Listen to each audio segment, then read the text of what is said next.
Krishna Chaitanya Prabhu Nityananda Shri Advaita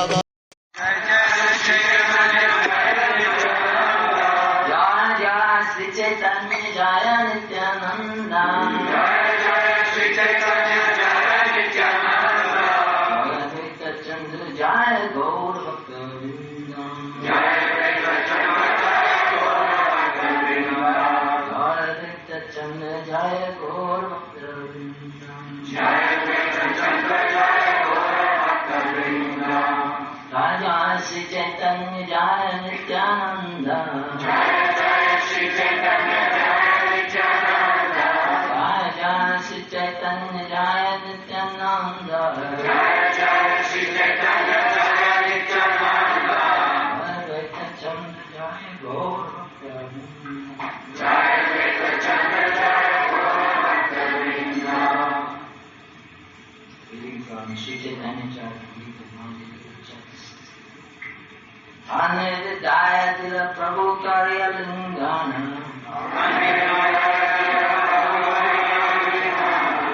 Himata Vidaya Lila Sabha Bhaktivedanta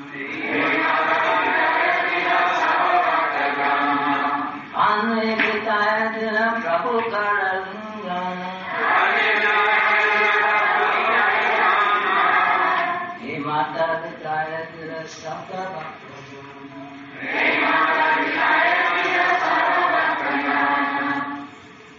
The inhabitants of Kulina Gram said, please let me know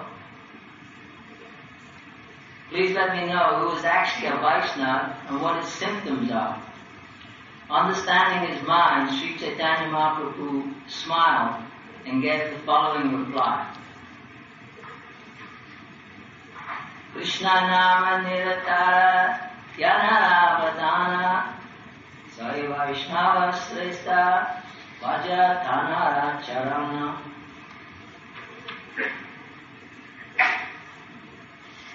Translation.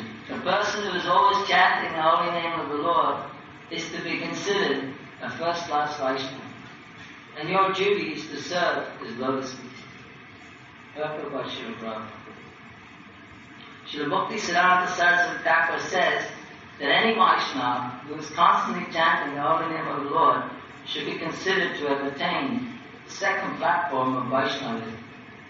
Such a devotee is superior to a neophyte Vaishnava who has just learned to chant the holy name of the Lord. A neophyte devotee simply tries to chant the holy name, whereas the advanced devotee is accustomed to chanting and takes pleasure in it. Such an advanced devotee is called Madhyam Bhagavata, which indicates that he has attained the intermediate stage between the neophyte and the perfect devotee. Generally, a devotee in the intermediate stage becomes a preacher. A neophyte devotee or an ordinary person should worship the Madhyam Bhagavat, who is a via medium. In his Upadeshamrita, Srila Rupa Goswami Prabhu says, Pranati Ischa Bhajatam Isham. This means that Madhyam Adhikari devotees should exchange obeisances between themselves.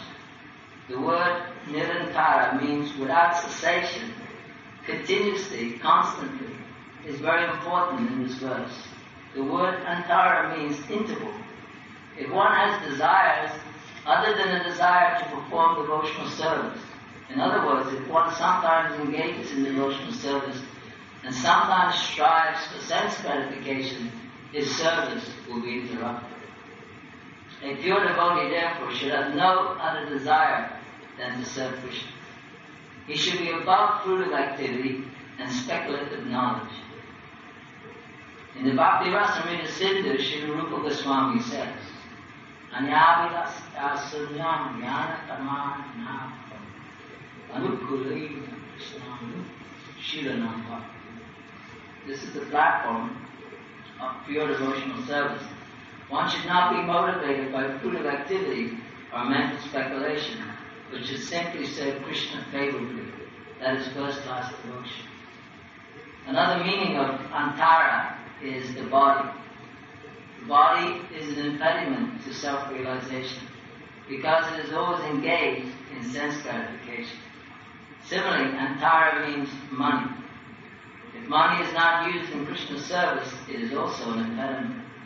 Antara also means jinata, people in general. The association of ordinary persons may destroy the principle of devotional service. Similarly, antara may mean greed. Greed to acquire money or to enjoy more sense gratification. Finally, the word antara may also mean atheistic ideas, by which one considers the temple deity to be made of stone, wood, or gold. All of these are impediments. The deity in the temple is not material. He is the Supreme Personality of God in himself. Similarly, considering the spiritual master an ordinary human being, Guru Shu Naramati, is also an impediment. Nor should one consider a Vaishnava a member of a particular caste or nation. Nor should a Vaishnava be considered material. Charanamrita should not be considered ordinary drinking water, and the holy name of the Lord should not be considered an ordinary sound vibration. Nor should one look on Lord Krishna as an ordinary human being, for he is the origin of all Vishnu Tattvas. Nor should one regard the Supreme Lord as a demigod, intermingling the spiritual and the material causes, intermingling the spiritual and the material causes one to look on transcendence as material and mundane as spiritual. This is all due to poor fundamental knowledge. One should not consider Lord Vishnu and things related to him as being different. All this is offensive.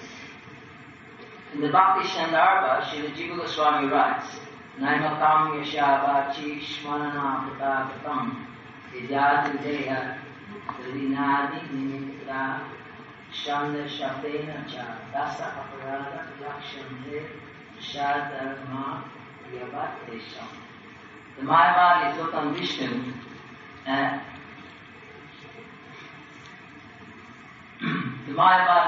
Vishnu and Vaishnavas imperfectly due to their poor fundamental knowledge, and this is condemned. In Srimad Bhagavatam, the intermediate Vaishnava is described as follows: Ishvare tad atineshu malisheshu vishashucha prema matri vipopeksha yakaro visa madhyama. The intermediate Vaishnava has to love God, make friends with the devotees, instruct the innocent, and reject jealous people. These are the four functions of the Vaishnava in the intermediate stage. In the Chaitanya Charitamrita Madhya Lila 16.71-72-Bhaktivedanta Sri Sanatana Swami taught, Shadavan Jnana Haya Bhakti Adhikari Uttama Madhyam Kanishta Shada Anushara. One who is faithful is a proper candidate for devotional service. In terms of one's degree of faith in devotional service, one is a first class, second class, or neophyte Vaishnava. Shastra Yukti Nahi Jana Dirika Shadhava Madhya Adhikari Se Mahi Bhagavan. One who has attained the intermediate stage is not very advanced in shastric knowledge, but he has firm faith in the Lord. Such a person is very fortunate. Such a person is very fortunate to be situated in the intermediate stage. Attraction and love are the ultimate goal of devotional service. The degrees of such attraction and love for God distinguishes the different stages of devotion: neophyte, intermediate, and perfectional. Madhya Lila 16.71. An intermediate devotee is greatly attracted by chanting the holy name, and by chanting, he is elevated to the platform of love.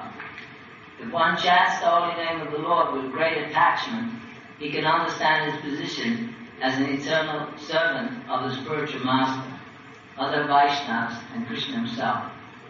Thus, the intermediate Vaishnava considers himself Krishna Das, Krishna's servant.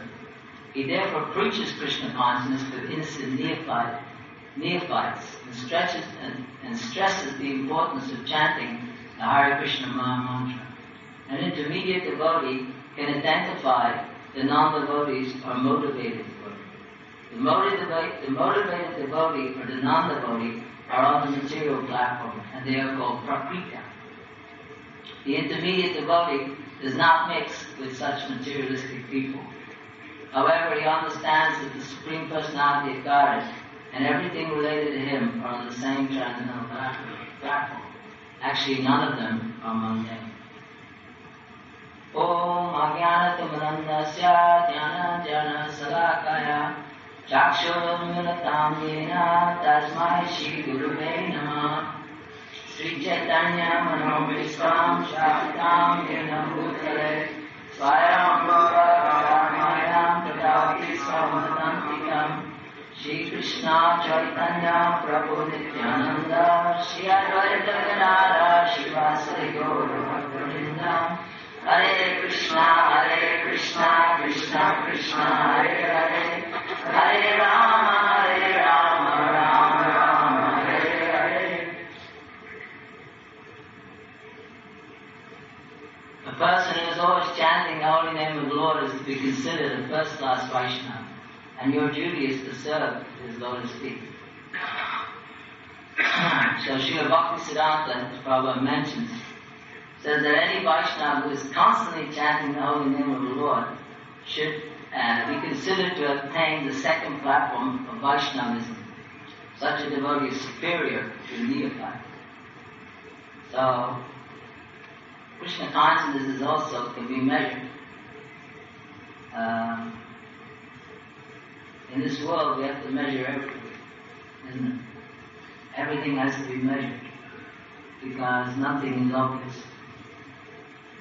So, we should also measure our Krishna consciousness very, very carefully. When you are in disease condition, you have to measure your improvement every day. Because the disease is powerful and the cure has to be measured. So you're always looking for some signs of improvement. You're always looking. Very shocking. It's a good example. Because any little sign of improvement, then there's hope. So similarly, with our Krishna consciousness, if we are very eager for Krishna consciousness, then we will be very careful to measure everything. Very careful. So one may ask, how can I measure? How can I measure my Krishna consciousness? And it's very simple. The actual simplest thing is how much one has a taste for chanting Hare Krishna. If you have no taste for chanting, then you are still in the platform of anartha. Anartha means what is called offensive mentality. This anartha, actually, the body itself is an anartha. Let that be clear. The body is an anartha. Many of us, we like our body, isn't it? If one thing was precious to you, it must be your body. So the body is always dictating so many things. The body is always dictating. It wants this, it wants that, it wants to be allowed to do this, to be allowed to do that. And these are pushing. They're pushings.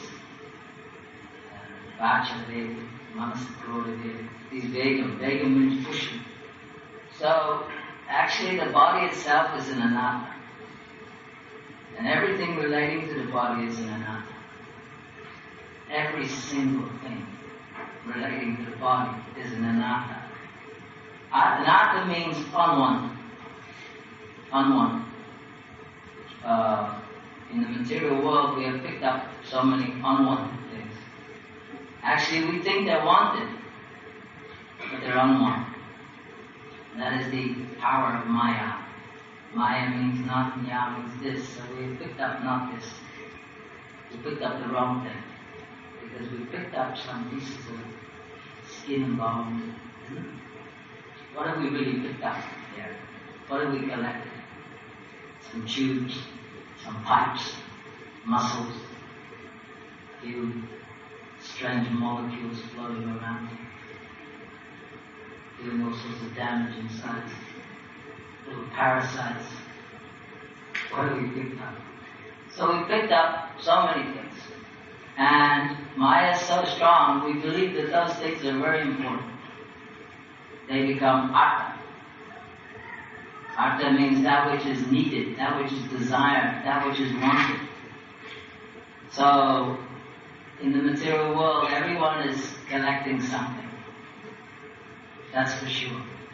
If you look from the highest planets to the lowest, down to the tiny germ, everyone's collecting something. Isn't it? Prabhupada said, as soon as the bird wakes up in the morning, where's food, where's food?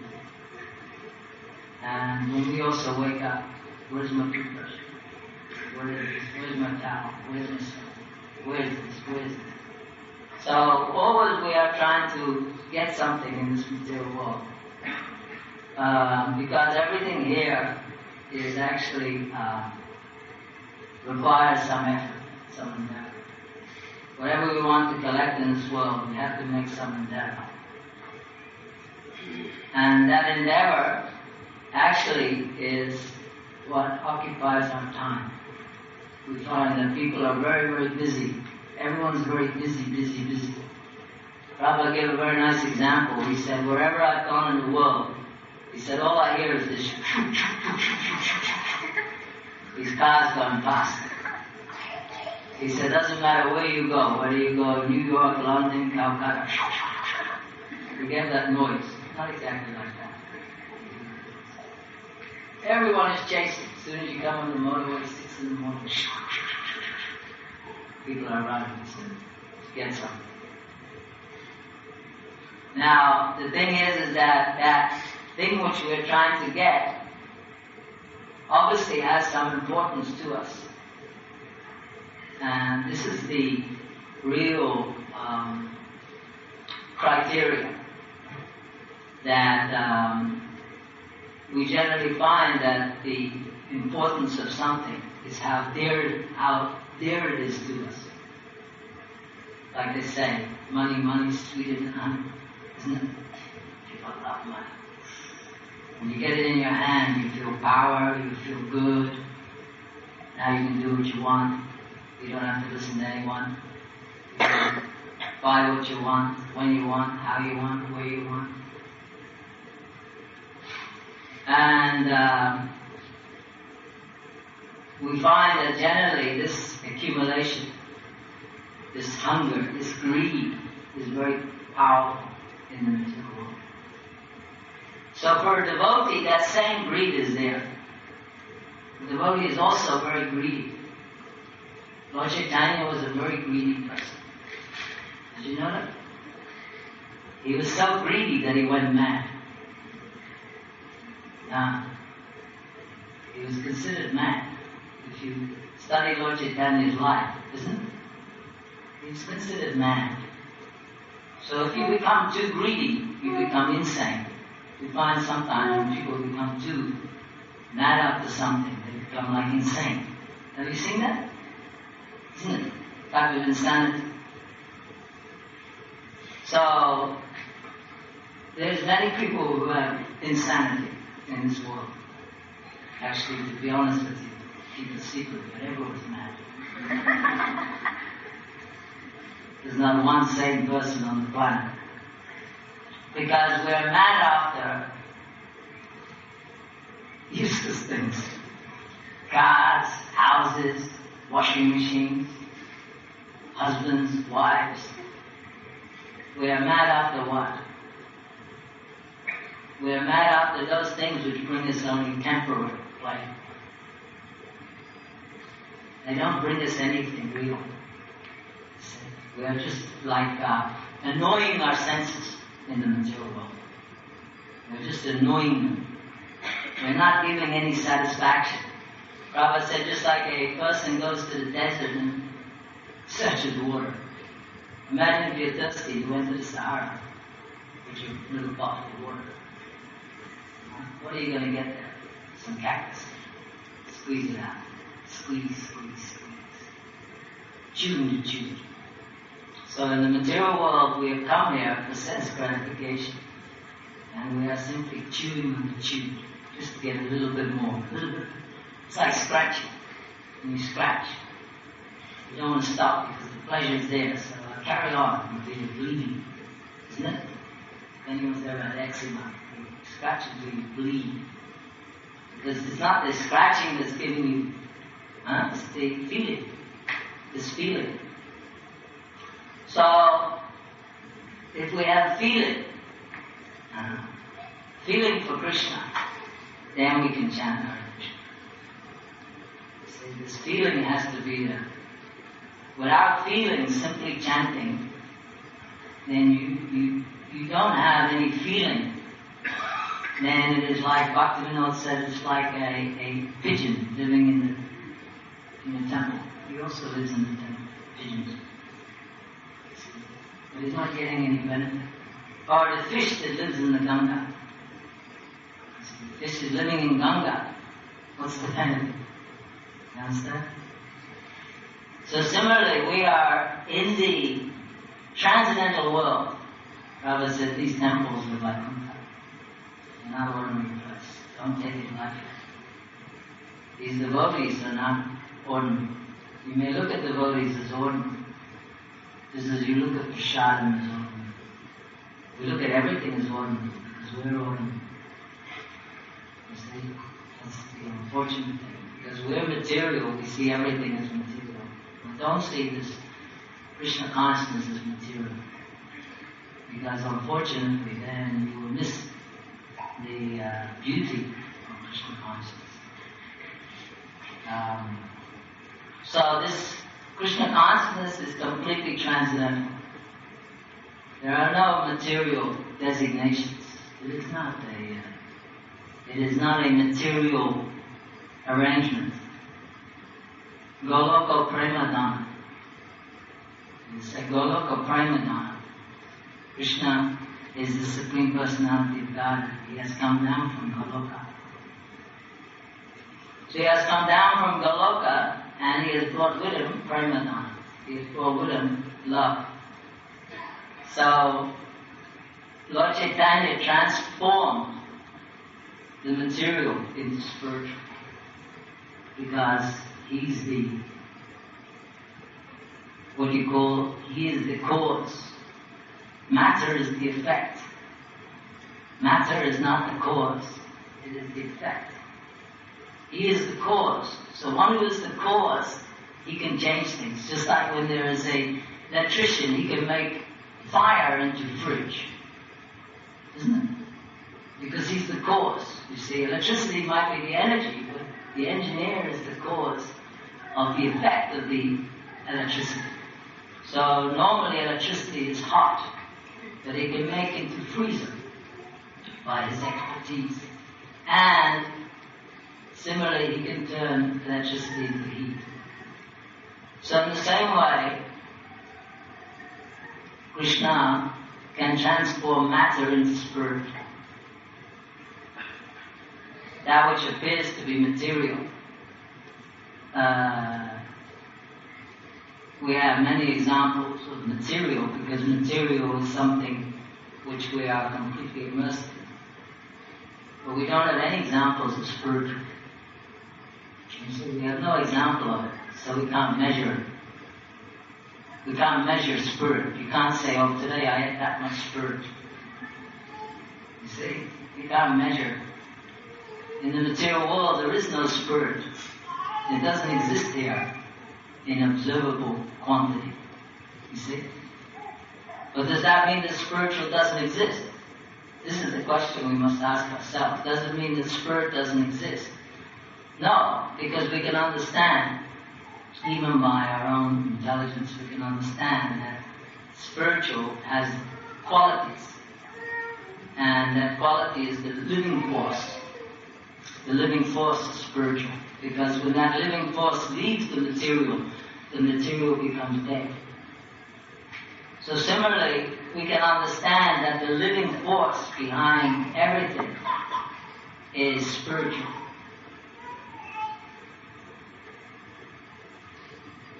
So, therefore, that living force is also observed that what is the nature of living force? The nature of living force is that it is anandamoya vyasat. Anandamoya vyasat. The nature of anything living is pleasure.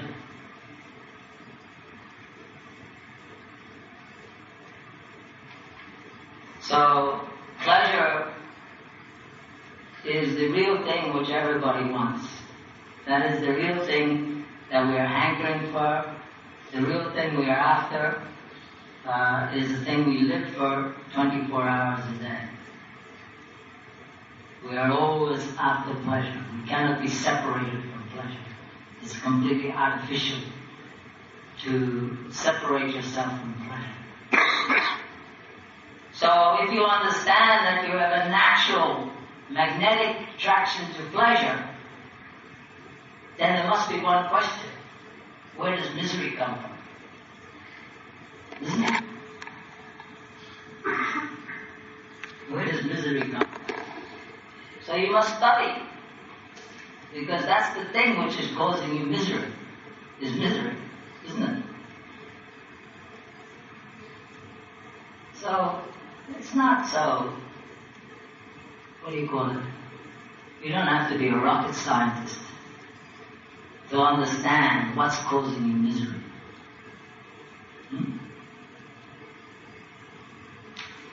And you know what's causing you the most misery? Is you. The greatest misery in your life is yourself.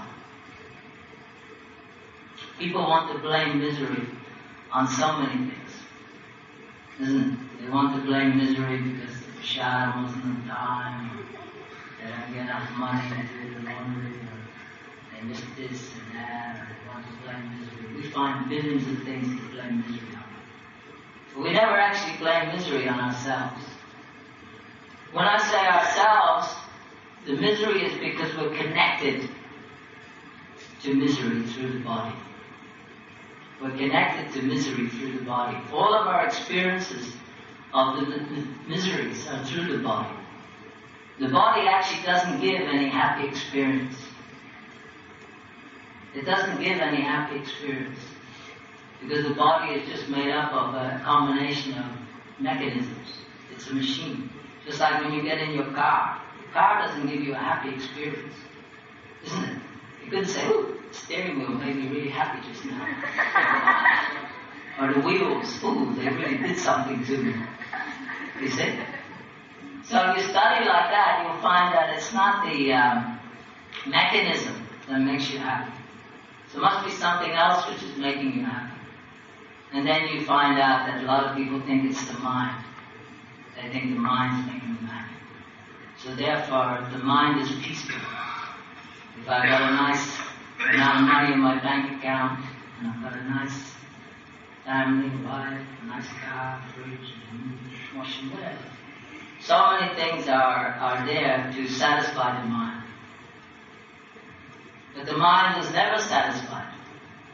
That's the problem with the mind. The body could be satisfied.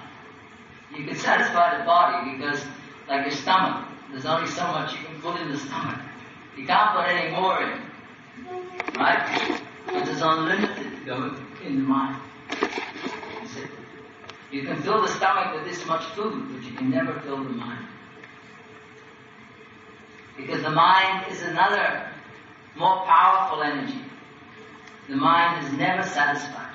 That which is never satisfied. It can never be satisfied.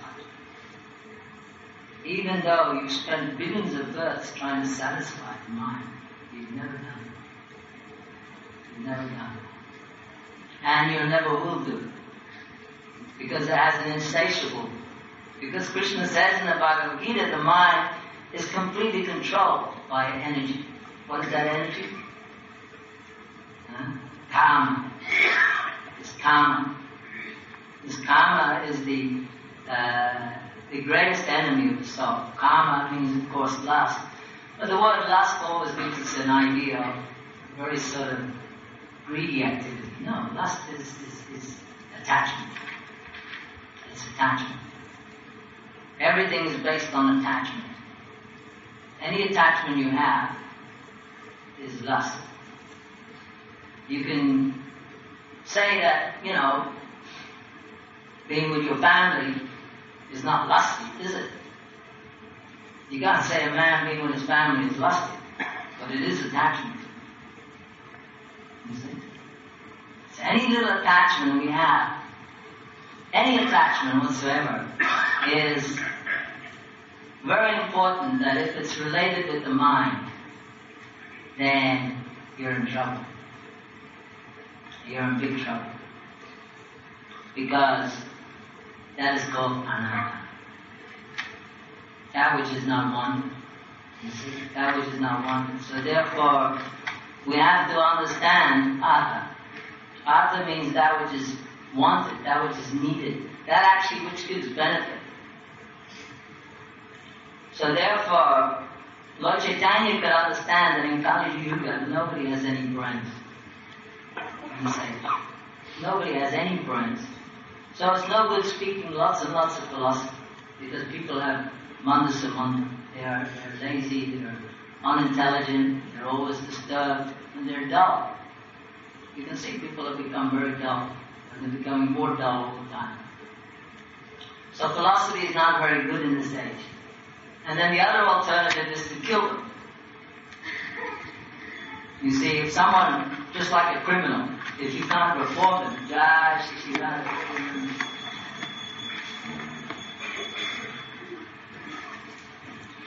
if you have a criminal and you can't reform him, or there's not much, he's too far gone, then the best thing is to kill him. So similarly, in Kali Yuga, everyone is extremely attached, because everyone is very much degraded in this age on account of too much emphasis on the body, too much emphasis on materialism, on the mind. So therefore Lord Chaitanya, because he's God and because he's very powerful, he thought, what shall I bring? I have to bring something that will save these people, that will bring these living entities back to God. So he brought prema. Because prema is obviously the most powerful thing in the universe, prema. You see, prema doesn't exist in matter. There's no prema in matter. What we call love is just bogus. There's no love here. People want to love. There's so many. Love your brother, embrace him, be good to each other, be nice, smile. There's so many, all of the laws that govern society are just to try and make us nice to each other. That's how little love there is. When you're going to have millions of books telling you how to behave. What we call laws. Everyone's very proud of laws. But why do we have laws? Because we're such savages that if we didn't, we couldn't even live together. So, one should not be proud of so-called modern society and all its laws, because if you had to, just like in a family, there's no laws. You don't get up in the morning, Father says, yes, according to the 5th Amendment, the 4th Amendment, you did at this time do this to your brother. So, we have laws because we can't even live together. We're so devoid of love. We're so devoid of prema. So prema doesn't exist in the material world. Just like that water doesn't exist in the desert. You might get a little bit out of the cactus, because there's always a few things which can hold on to the water. in the desert. Even in the desert, there's a few things that hold on to it. Similarly, in the material world, you might find a few things that give you a little bit of pleasure. But you'll find nothing that will give you prema. Nothing. There's no source here. There's no source. You see? There's no source. Because prema can only come from God. You see? Can only come from God. He's the only one who can give prema. Just like the sun is the only one who can give sunshine. Nobody else can give sunshine. There may be so many planets in the universe, but only the sun can give sunshine. Because the sun is powerful. You see?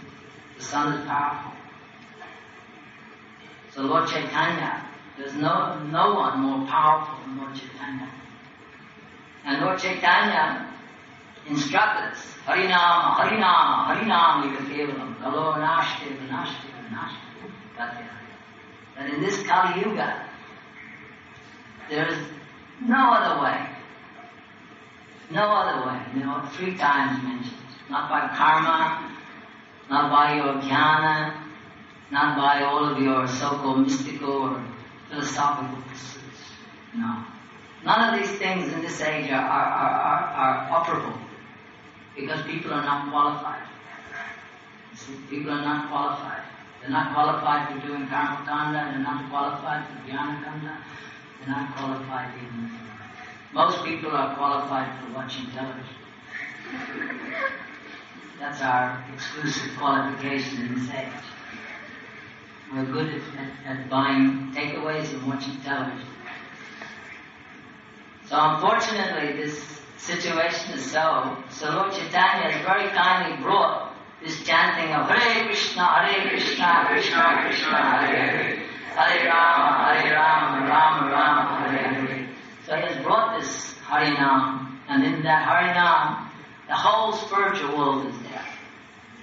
The whole spiritual world is not a material thing. So when we hear that, we get a bit bold. The whole spiritual world is there. How does it fit in? Is it the Hare that goes in there? Another bit in the Krishna? You see, we try to measure the holy name. Unfortunately, there's no need. The holy name doesn't require your measurement. You don't need to bring your candle to light up the sun. See, sometimes you might think the sun's having a difficult job in England. So maybe I should stand out there with my candle, give it some help. You see? So we always try to measure the holy name or Krishna consciousness by our mundane reference. But we should never do that. We should never do that. The holy name only requires surrender. Nothing else. And that's why we put our hands up. We surrender. I finished. We're saying to Krishna, I finished, Krishna. No more. I've stopped my speculating. I've stopped my doubting. I've stopped my analysis. So that's why we should always have plenty of Harinam. In the early days when Prabhupada introduced Krishna Consciousness, we used to go out 8 hours a day.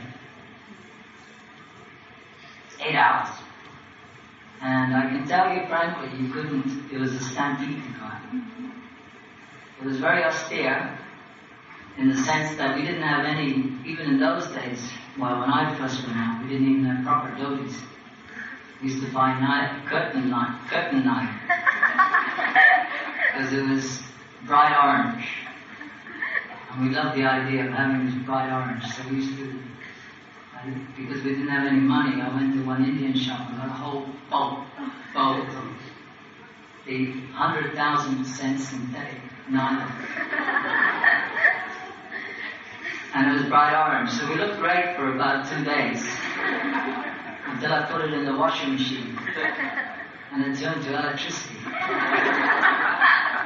I couldn't even get out of the dryer, I saw the dryer. So I remember when we were in Harinam, this stuff was so electronic, it used to climb up your leg. So So on top of all the other anxiety of going up and down Oxford Street in the rain and the snow and everything else, we had these terrible shelters. So we always longed for something to come from India. But we went out every day on Oxford Street, and we went the full length, all the way once and all the way back, and sometimes down Regent Street, every day. I don't remember a day, even when it was pouring rain, we used to try and hide under these, we'd stand under these things. And I met a woman, I met her down in Africa, and she was a Muslim. And I was quite shocked because it was a Muslim airline. It was like I don't know, Gulf Air or something. But she was a real, she had a headdress on, a Muslim, chaste lady.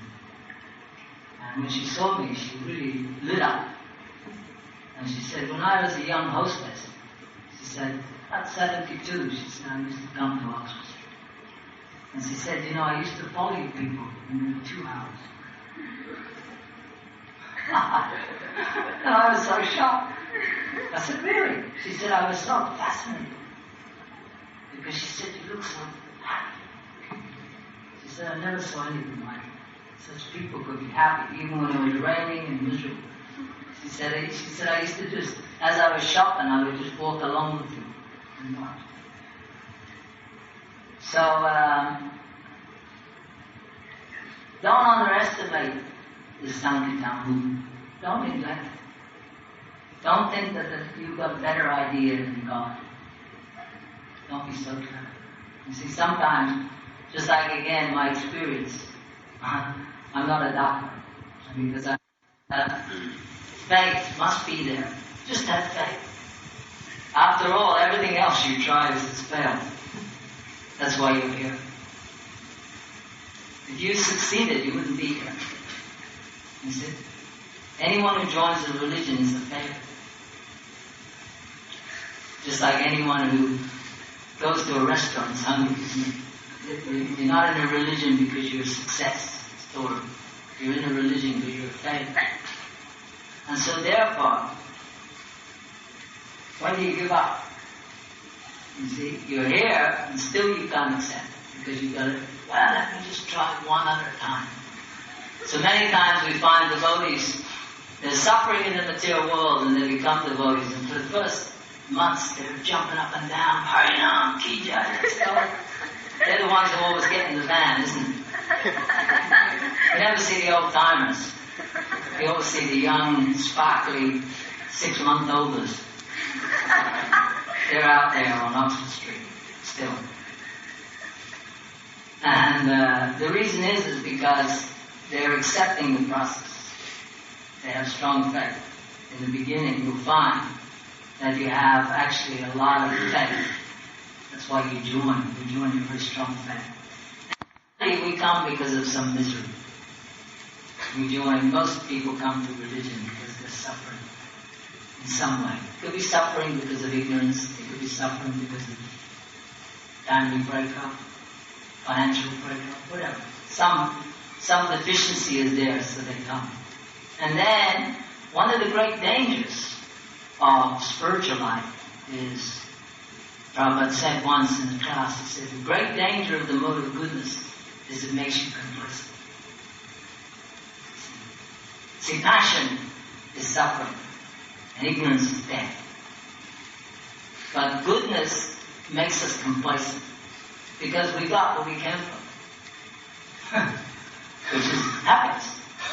You see, we were suffering, then we got rid of our suffering. Oh, we don't need to go to Harinama anymore. I was wondering why I was going out there every day. You see? So in the beginning, we're suffering, so we're ready to take the medicine. You see? Just like I'm suffering now, so I'll take the medicine. What is it? You give me. When do you want? 8 times a day? You see? But when the disease is gone, the burden's over. I don't have to do that anymore. So we should be very careful not to put on a material estimation on this Krishna consciousness. Don't make it material. It's not a material thing. It's not there for relieving your suffering. You haven't come here to make Krishna your servant, you see. You haven't come here to pick Krishna's pockets. You see? So therefore, the real chanting is service.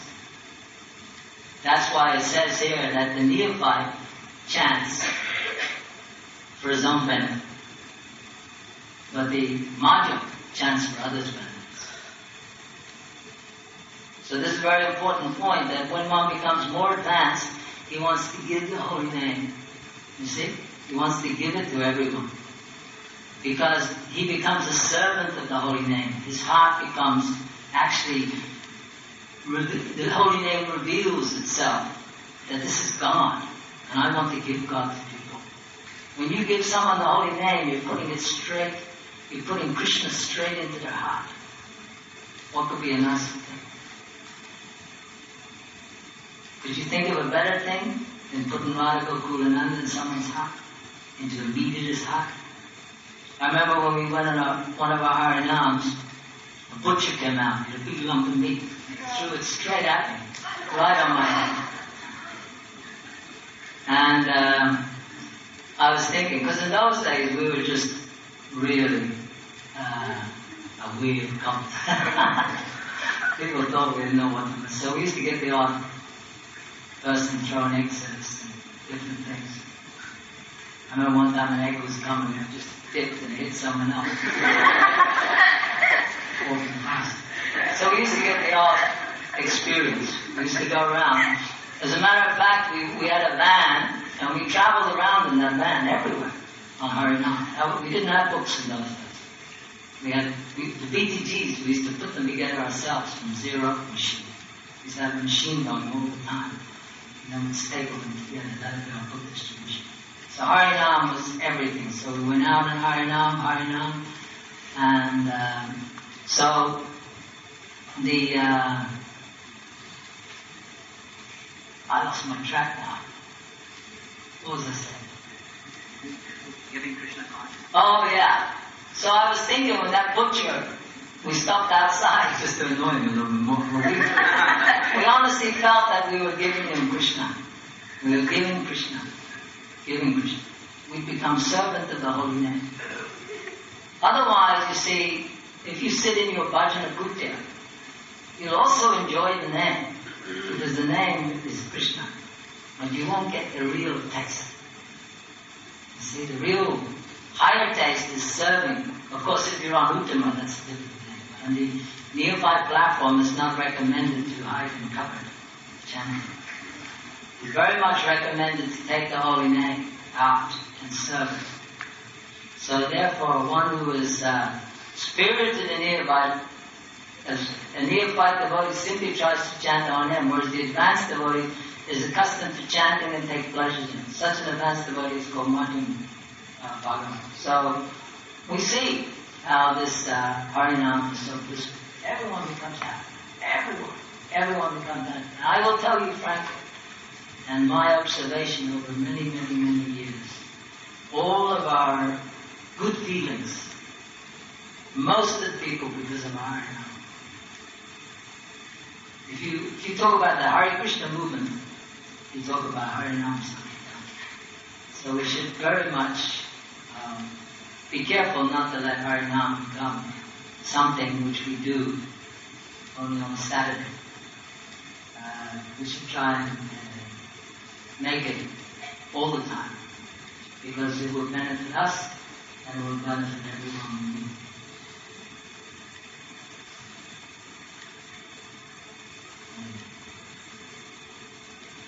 Sorry, I went on too long. Jai. So, actually I was going to say something, a little personal, but I actually gave the first class at Bhaktivedanta Manor in 73. And I was thinking today that, well, I hope it's not my last class. But it's so nice to be sitting here with all the Vaishnavas.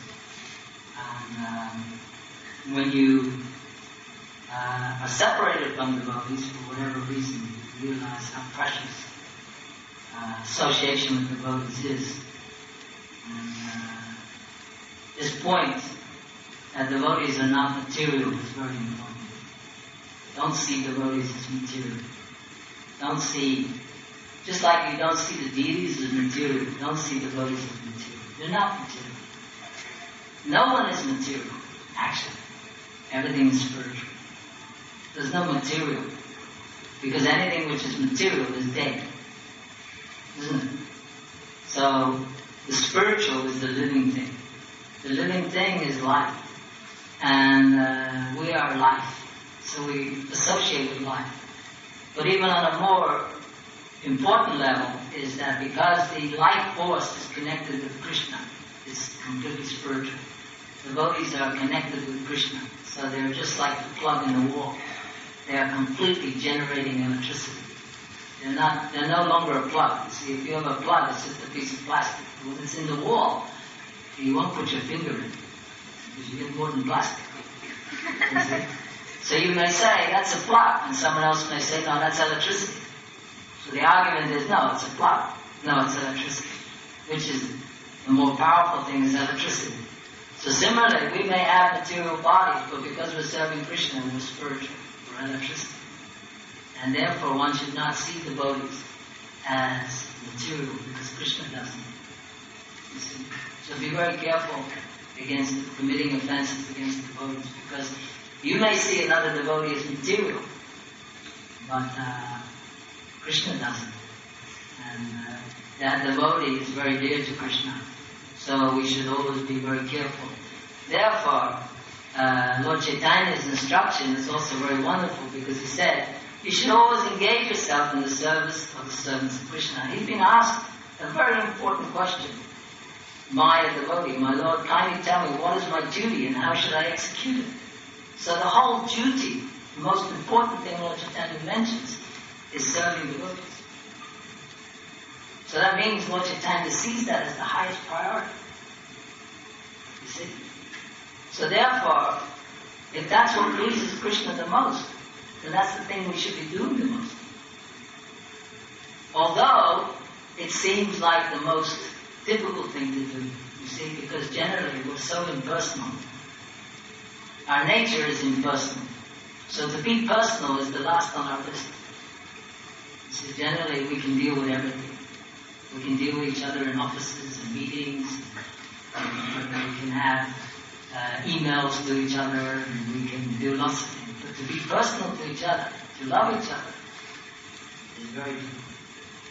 Because the material enviousness of the mind is very strong. The nature of the mind is envy. So therefore, the more advanced you become in Krishna consciousness, envy will come. So therefore your heart will open up. It will open up like a flower. You see. So therefore, if you're finding yourself difficult to relate to devotees, in a humble mood, in a proper mood, in a service mood, then that means that this enviness is still there in the heart. It has to be removed.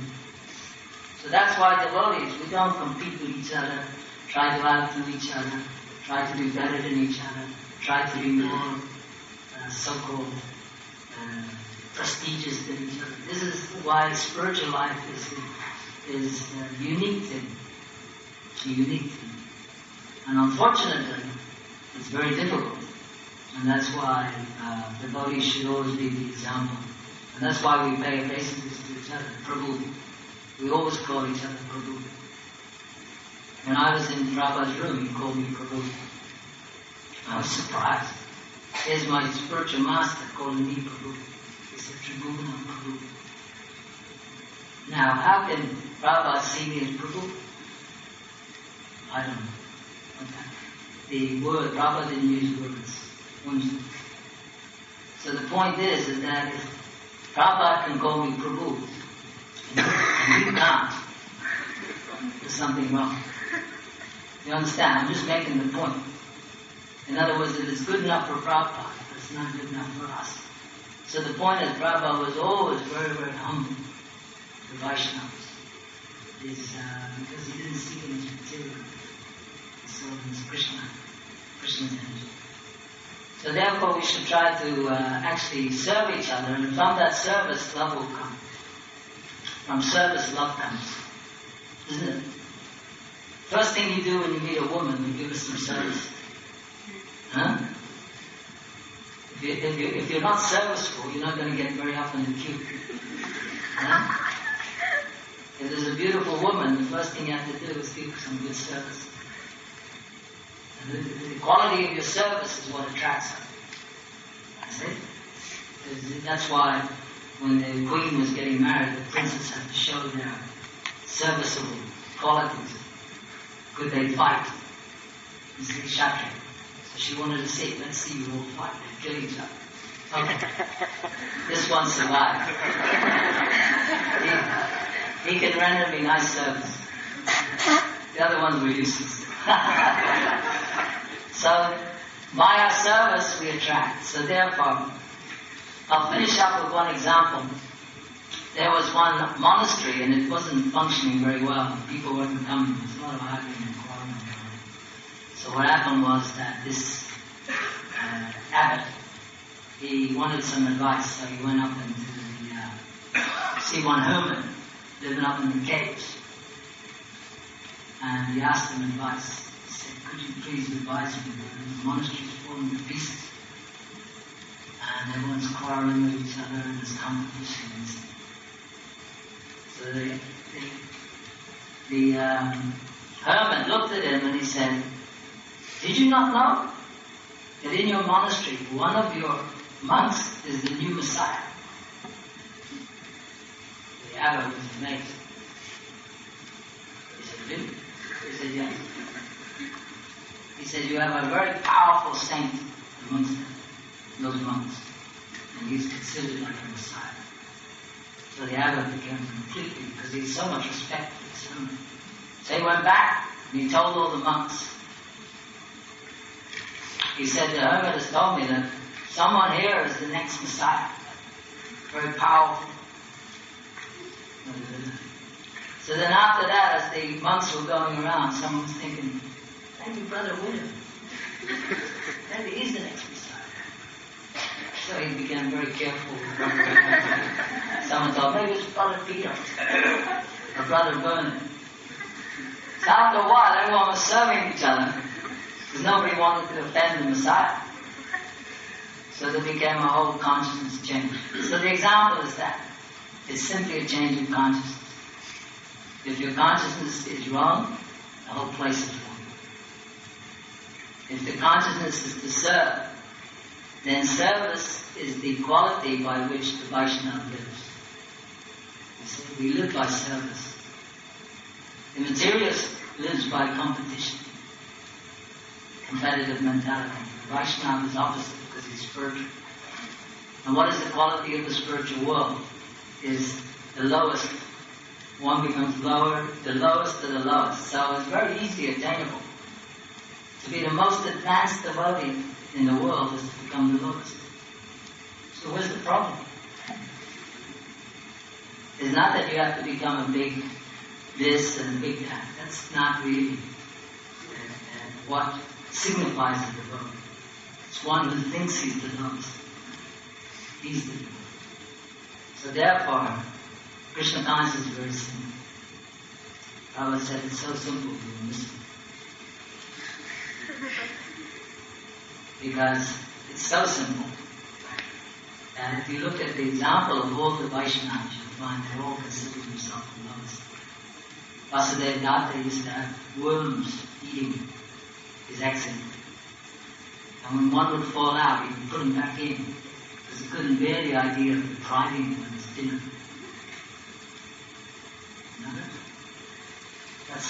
That's how and when we go back. Oh, Hare Krishna.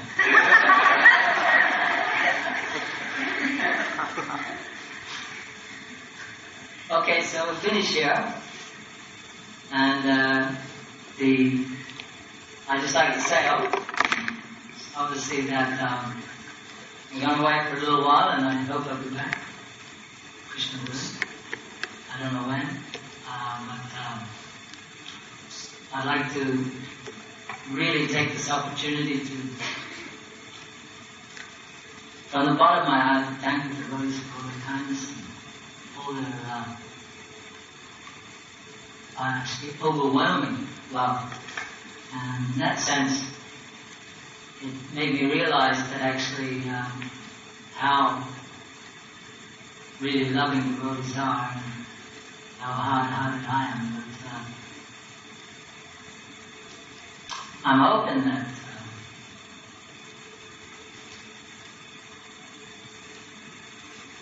and I can tell you frankly that any effort I make, now I think I speak from the heart, that any effort I make to get better,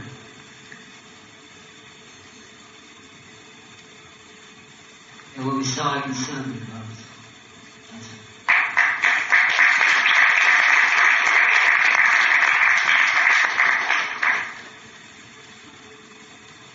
And that's the thing that will spur me on. Hare Krishna. Srila Prabhupada ki jai. Prabhu ki jai.